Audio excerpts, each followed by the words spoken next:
পেয়ারা গাছ, পেয়ারা গাছ আপনাকে আসসালামু আলাইকুম। এত সুন্দর পেয়ারা গাছ, খুব সুন্দর পেয়ারাটি খাইছি।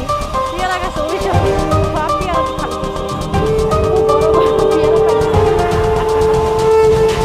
বাসায় যায় দেখাম আরেকটা ভিডিও করে। আর এই যে দেখেন না সিরা না খাইয়া কি করবো, এত সুন্দর জিনিস দেখলে চোখের সামনে, কি সুন্দর খেজুর,